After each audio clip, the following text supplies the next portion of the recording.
And then conversely, I feel like everything that I've learned about startup, I've learned from like just grabbing coffee with smart people or like sitting in a board meeting and be like, oh, that's how you do things. I didn't know this. And so I'm just trying to kind of bring that into like the conversation of like, this is like, you and I have actually had conversation about like what you're doing and how you're selling and how impressive it is that, like just out of YC that you're like close so much ARR and you're growing still so fast. And so, I feel like I've learned a lot from our conversation about like how a young company can go about selling and closing a lot of sales. And I think the spirit in which you're doing it is both extremely kind of self-evident and like, oh yeah, of course, and then also very rare. Like most companies I see, especially young companies, they really, really, really struggle. And so I guess, I'd love to talk about kind of those different phases of like how you close your first sale and then how you kind of scaled that to what you're doing now, because you're nearing like a very high level of ARR. We're not going to go into the detail of your company, but let's say, let's try to give people a blueprint of like how to get to like 1 million ARR. Like what does that look like and how would you recommend that people go at it, right? So let's start at the beginning. Like, you have this product and you're like getting out there, like what was your first sale like? Yeah, so it was very interesting. I think so as somebody who's sort of an engineer, I'm not really, like I'm the last person who like knows how to do sales. So for me, it was like spending almost like a year building the product. And the first step to actually trying to get the first sale is sort of a scary step in some ways because you spent all this time building the product, you don't know if people want it. And so, the first step is, okay, well, let's try to get some meetings, let's get some conversations. So thankfully we have like, ironically, our own software helps us get meetings with these people. So we basically thought about who our target buyer might be, and it's usually VP of sales or VP of marketing or people who need like kind of leads. So we search our database, find a bunch of leads, and then email them. So I think that's also a very scary step. It's like you don't know if the world's going to reject you or if it's like going to accept you. And for me, I think the first batch of emails I sent, I actually didn't get any replies, which is kind of How many did you send? Sent like 200, 300 emails, no replies. That's most than like most people can send, right? So that's like, your product was giving you way too much leeway there, right? So what was wrong about it? Do you feel like the product was wrong and you didn't work on it enough, or was your pitch wrong, or what was wrong about it? Yeah, so it took me a while to figure it out. I mean, at first I thought like people didn't want it, or I thought like maybe, there's something wrong. It's either something wrong with the messaging or like the core audience or product. So we ended up figuring out it's kind of a combination of a lot of stuff. So the audience was not as targeted as we wanted it to be. The messaging was like a one-page essay of an email and not like a very like targeted email. And so after like 3 or 4 tweaks, I ended up having a message that was able to resonate with some people and get our first 3 or 4 conversations. Right. And so, I mean, there's kind of like a lot of things there, and I want to kind of really unpack. And then, like, there's kind of 3 things. The first thing I want to ask you is, like, you said you spent like a year building the product. Do you feel like that was too long, too short? Like, would you do it the same way again, or like, let's talk about that first. Sure. So I think for us, it was relatively the product is something that you actually need to spend a year building to actually get some like value out of it. So it's like one of those hard problems that you have to solve. Right. So there's no trying to spend less time doing it. Before we actually devoted to the time to build the product, we did a lot of customer development and research to make sure we're actually building the right thing. Yeah, so you weren't like building blind in your like garage. You kind of had a blueprint and you had some customer feedback of like what you wanted to build, right? So there was still a little bit of like a feedback loop there in terms of like making sure you were on the right track. Exactly. Even if it wasn't actual money coming in. Exactly, yeah. And in some ways, like I was my own customer because I basically started the idea. So basically the company is a massive database of leads and helps you give you sales communication tools to help you reach out to them, right? And so I had this idea because for my previous startup, which is an education company that sold writing and math apps to high schools, I was trying to get conversation with teachers. And so I tried the typical channels like Facebook and Google, and I decided to, hey, why don't I just like scrape all the teacher emails from the internet and email them? Seems like a natural thing to try. I tried that, it was pretty effective. And so friends and other startups started asking for my help to help them with their startups. And I think for us, we got from like 5,000 to 150,000 users in like 3-4 weeks by just doing these outbound campaigns. Right. So you can add up like, you had this blueprint and you were like your own user, which helps in a lot of ways, right? Yeah. It can be a bit of a red herring too, right? It can force you down into this niche path where there's not really a market, like a buyer's market for what you're doing, but it helps kind of make sure that you're not working in the wrong direction. But so like there's other stuff about like the first sale, right? So we talked about like a lot of things were wrong, the email was too long and different things. So how do you suggest like people like break that down? Like what's a good guideline? Do you feel like it really takes 200 emails to figure that out and you should just kind of send a lot of stuff, or do you feel like there's this particular like response rate, for example, that people should expect, and if they're not getting that response rate, then something else is wrong? Like, is there any guideline, I guess, to how people should think about their initial outreach? Yeah, so the process that I used to try to get our first sort of outbound process setting up is first I sent an email, it didn't work, and then I shifted the approach a little bit, so I didn't really understand why it didn't work. And so instead of just trying to like have an email that asked for the sale, I just asked the email, sent a bunch of emails asking for advice from fellow people. People seem to be a little bit more receptive to that, and so I gone on a few like advice-seeking calls just to understand like what their actual pain points were. Because I think, as you mentioned, one of the red herrings was that I was building with the product for myself, but there's not that many like really small like solo entrepreneurs out there, and so we're selling to like slightly larger companies which have similar needs but not the exact same needs. And so in having these like advice type conversations with these like larger directors of marketing at these larger companies, I was able to better understand like what exactly their pain points are and how to like phrase it in a way that resonates with them much more. That's a sneaky thing, right? I've used that quite a bit too, of like instead of like asking directly for a sale, you ask for advice, and then if anything, you get feedback, and then I found personally that it also often kind of leads to a sale down the road, because people like get a sense not just of like your product, but they get a sense of your mindset and the spirit in which you're trying to do this, and that builds a lot of confidence too, right? So it's kind of like a win-win in my experience to ask for advice as opposed to asking for a sale. And then what would you say, is a good response rate? I still feel like that's an important thing. Maybe I'm wrong, right? So feel free to like disagree, but I kind of feel like at some point you can be in a situation where you're sending too many emails and you're spamming too many people and you're not really bringing value. So do you agree that there's kind of a benchmark you need to set for yourself after the initial kind of first few responses for like, hey, if my email isn't getting that many responses, I'm probably like doing the email wrong, or I'm probably explaining the product wrong, or I'm probably really building the wrong product? Sure. So for us, we see a ton of other cold emails, and we sort of, for me personally, I think the first email was like a 0% reply rate, and then it became like a 1 or 2% reply rate. And I think during our growth period during YC, I think we're seeing about a 20% reply rate. Now we're seeing like a 30 or 40% reply rate. Nice. Obviously, not all the replies are going to be like positive. Some are like not interested right now. Thanks. Check back next month. That's something, right? Yeah.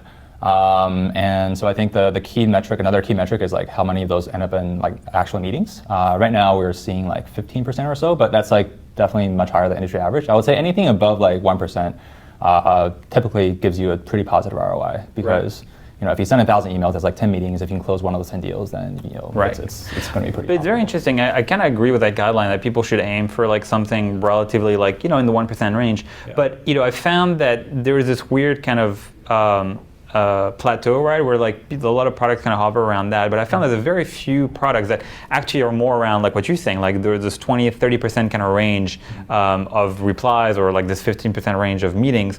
And while very, very rare, I find it very intriguing that there do seem to be products or pitches at least that elicit like this giant jump in responses, and that's always kind of an interesting thing to think about. I can't say that I've figured out what makes those products so successful, but my experience has been, I don't know if it matches yours, that this kind of those like plateaus. Like most people are going to be in this kind of percent size response range, but then sometime you can really nail communication and get like an order of magnitude more responses, and that's kind of worth thinking about, right? Like the sky is pretty high if you can optimize, or if you can really nail your value proposition and your targeting and your communication there. And so, what was the first sale like actually like, right? So eventually you got somebody, like we've been talking about a bunch of other stuff. Let's go back to that first sale. Like what did it actually look like? Yeah, so I was pretty fortunate in that I had a 1-call close in my first call, but it was, I think, much harder afterwards, but I think it's good for a confidence booster to have a 1-call close. So basically, it was this, I think, large staffing and recruiting agency with a few thousand employees. And so this director of marketing reached out to me, or I emailed him, and then he checked out the product, emailed me back saying, hey, like let's set up a call. I'm interested in your product. And so this is probably my first ever sales call with in a B2B context. So I really didn't have any idea what I'm supposed to do. So before the call, I read a bunch of blogs on what you should be doing. You're supposed to discover their needs. You're supposed to ask for the pain points and all that kind of stuff, right? So this is sort of a weird call because this guy, he's a very experienced purchaser. So he's just hey, like, so I started trying to ask him for his pain points. Like you had your grid, right? Yeah. But he knew you had a grid, and he was like, I don't care for that, right? Yeah. So he's like, hey, dude, just listen to me. Like, I just want to ask you some questions, just answer the questions, and it'll be good to go. So he just asked me like some few questions about the product, and then he's like, okay, great. So tell me about pricing. So I didn't really expect the call to go that far, but because it was sort of my first one. But I was like, okay, well, let's why don't we say $600 a month? He's like, really? $600 a month? Like that's it? We have like a $250,000 budget for this. It's like, oh, too late. But yeah, so that was like probably a pretty smooth first call, and then he ended up like putting me on a demo with a follow-up call. Which I also didn't know how to do. So for the follow-up demo where we had to meet with the CMO of the company, it was like more of a 1 hour long like demo, and also didn't really know like you're supposed to have like screen shares and all that kind of stuff. So like bought my first screen share program and set that up, and it went pretty smoothly. They ended up signing like a week or two later. So it was much smoother than expected. Right. Yeah. And that's, that first sell like that can go, and sometimes that works your way, right? And sometimes, you just kind of sell to friends or family or something like that, and you can get rolling in that way. Yeah. But then you said the next few sales were harder, right? And so at some point, did you kind of figure out like a template? Like how did it get easier? Because eventually it did get easier, right? You guys are growing really, really fast. Yeah. So what was the trick to kind of passing that kind of like sophomore slump, so to speak, right? Of just like selling with 2, 3, 4, and getting kind of rolling into a good rhythm. Yeah, I think it's really about selling to enough people where you kind of understand based on the questions that you want to ask what their pain points are. So like, the first sale is sort of an anomaly. The next few sales, like you have like, a SaaS startup, you have like a HR recruiting agency, you have like a, benefits brokers, you have all these different people, they all have different pain points. And if you don't really understand what their pain points are, it was pretty hard for me to just like give the same pitch to everyone. Right. So eventually I sort of was able to bucket down these different people for different, into different groups. I also like sort of, I think this is something that I personally find really helpful, which is have some sort of process that you write down, and because otherwise if you just ad-libbing it, it's hard to improve. But if you have some sort of process written down, then you can constantly sort of see which part works, which part doesn't work. And eventually we had a process written down that's like, talk about this and this and this, and then it worked for most people. And like essentially you can consistently close about 40-50% of deals. So that's where we ended up being, and yeah, it's nice. That's nice for them. And so is it true that this is kind of like, like just getting that momentum is kind of a key thing, right? It's just like, it feels like a lot of stuff in startup, but particularly sales, it's like the more you just kind of make it a point to like just send emails and get on calls, and the easier everything is going to get, right, downstream, like because you will naturally kind of start to optimize every little thing in your way. So is that kind of correct assumption from the outside? Yeah, definitely. And I think the other thing that was helpful is like, if you have a lot of meetings coming in, then you don't really care about the outcome of a call, which actually conversely makes it beneficial for you to help them, because you don't care about closing the deal. You just care about like, hey, can we help them? If it's not a good fit, you're not going to force them to sign with you, right? So that mentality works a lot. So I think for us, the hardest part, like even after the first call, we still had some trouble, like how do we consistently get the meetings? And once we were able to, it took us like 2 or 3 months to do that, actually be able to get like 10, 20, 30 meetings a week. Once we do that, then it just, once you have that volume of meetings, you also then have the data that you can play with to be able to optimize your actual sales process. Right. So, yeah. Yeah, but that rhythm, like what you're saying is interesting, like not caring about the outcomes. Like I had a friend who was in sales, like he would always say to me, like, the thing that makes a really good salesperson is like, being able to ignore rejection, right? And it's going a couple different ways, right? One of them is like, hey, if a sales call doesn't go well, then you just move on, and you don't let that weigh you down. It's not some rejection of you or your company or anything like that. Yeah. But it's also, I think, in the middle of a call, it can be very, very helpful to kind of have that spirit of like, no, you're not going to say no to me, or I'm not going to take it personally if you say no to me, and I'm just going to keep pushing. Yeah. And so, how much do you think like, especially not being kind of like a self-described salesperson, right? Coming from an engineering background, how much do you feel like the success in the sales and getting that rolling was kind of a mental exercise of like changing your mindset about the act of selling and the way you dealt with conversations? Yeah, it's I think mental is a pretty large part of it. I would say, I think if you shift the mindset of like, hey, I think initially I had a mindset of, hey, I really want to close this deal. And then once I shifted it to like not caring so much about that, into more like, how can I help this customer? And if so, like, how can I help this customer? Then not even caring if the deal closes as much. That like we actually did a test, and the like close rate rose a lot. And I think part of the reason we're able to do that is because, hey, well, we have like, if this call doesn't close, we'll have like the next call in like a couple hours anyway. So we'll just keep doing these calls. Right, and you just got to optimize, right? You know, sometimes it's not worth your time to kind of keep pushing this conversation that's kind of not going to go, you know, anywhere, and you're better off just kind of, you know, moving on, like literally, and then just kind of moving to the next call. Yeah. So we've talked about kind of the volume quite a bit, right? Of like, how do you kind of get more calls, and how do you get better at the calls, and how do you prioritize your time? But another thing, obviously, to get to 1 million is, you know, you can do a million deals for $1, you can do one deal for $1 million. So let's talk about pricing a little bit. And obviously that changed a lot from, you know, from software to software and from company to company. But, you know, what are some of the things that you learned in terms of how to price your product? You know, starting from something that you were like charging $600 a month for instead of like charging $250,000 to like what you're doing now, right? How did you get better at figuring out how to charge for your product? Yeah, that's a good question. So at first, we sort of, I mean, there's a few ways that we tried to benchmark, to price our product. First is we just like benchmark against competitors. I mean, generally speaking, that's like... So how do you get that info, for example? Like, you know, that seemed like that's something, sometime, you know, it's online. I mean, how do you kind of figure out who your competitors are and what the pricing is, right? What did you go through? Yeah, so for us, we're sort of in the lead gen and the sales communication space. So you sort of take a look at what the typical price is, like price per lead or price per month for these spaces, and then just like maybe discount a little bit since you're early stage startup. And then you know, take into account the other side and sort of combine them. So that's sort of just do a bunch of competitive research and then just match the pricing maybe a little bit cheaper. Right. So the interesting thing there, right? It's how much do you feel like you should match the pricing model, not the price itself, but like, oh, people price per lead, so we should do it, versus like, oh, we should kind of completely like mix it up and have a different pricing grid. Like, I feel like that's a struggle. And so, did you guys debate that at all, or did you kind of go and say like, okay, well, the industry has decided, and we must follow? Yeah, we tried a bunch of different strategies, which is, you know, pricing per lead, pricing per month, pricing per like appointment that we set. In the end, we found that just pricing, just following the industry standard makes, at least for us, made a lot of sense because people are used to buying like that, and there's sort of no, if your product truly delivers value, then they're sort of used to it, and there's no major issues. I would say the other thing that we did in terms of pricing that was really helpful is instead of pricing by competitor benchmark, is just pricing by the amount of value that we create.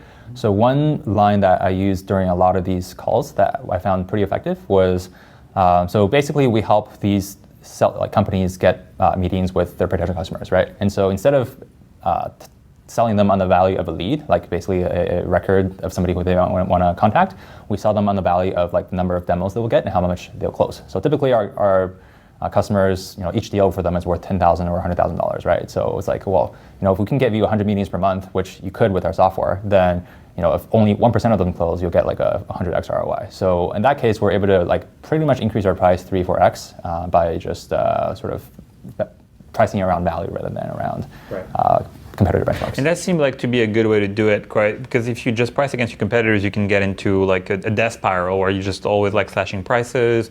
We can get into kind of like you know, bake-offs or competition where like, you know, customers kind of quote unquote choose you for the wrong reasons, right? And so it might be hard to kind of sustain in the long term as a company, right? To kind of just focus on beating people on price, whereas if you can beat people on value, that usually is more sustainable long term as well, right?